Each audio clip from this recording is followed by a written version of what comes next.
अस्सलाम वालेकुम व्यूअर्स, कैसे हैं आप? उम्मीद करती हूँ खैरियत से होंगे। इंशा फूड चैनल में मैं आज आपको बनाना और पपीते का मिक्स के में जूस बनाऊंगी, वो भी बहुत इजी स्टाइल में। तो चले स्टार्ट करते हैं। ये 1 से 2 बनाना है हमारे, और ये क्या कहते हैं पपाया है, यानी कि पपीता और केले, और ये दूध है हमारा, और ये चीनी है थोड़ी सी। ये हमने जूसर में दूध डाल लिया है। अब इसमें केले भी डाल देंगे और ये पपीते भी इसमें डाल देंगे, और इसमें चीनी भी डाल देंगे।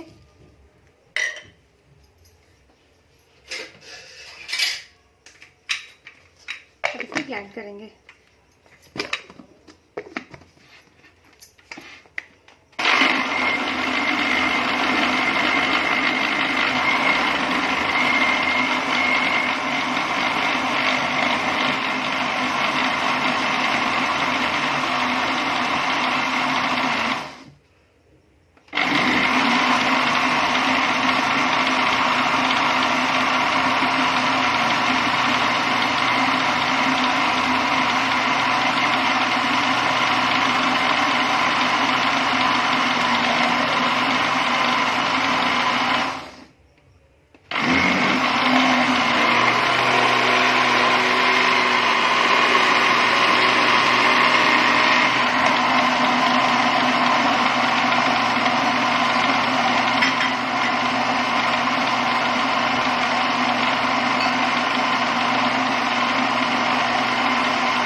ये हमारा जूस बन गया है। चलिए अब इसे निकाल लेते हैं। ये हमारा जूस बन गया है, और आप भी अपने घर में ट्राई कीजिए कि कैसा बना है। और मैं आपसे गुजारिश करती हूँ कि मेरे चैनल को सब्सक्राइब कीजिए, लाइक कीजिए, और बेल आइकॉन को ज़रूर दबाइए, ताकि मेरी नेक्स्ट वीडियो जो भी होगी आपको हर वक्त मिल जाए। ओके, अल्लाह हाफिज़।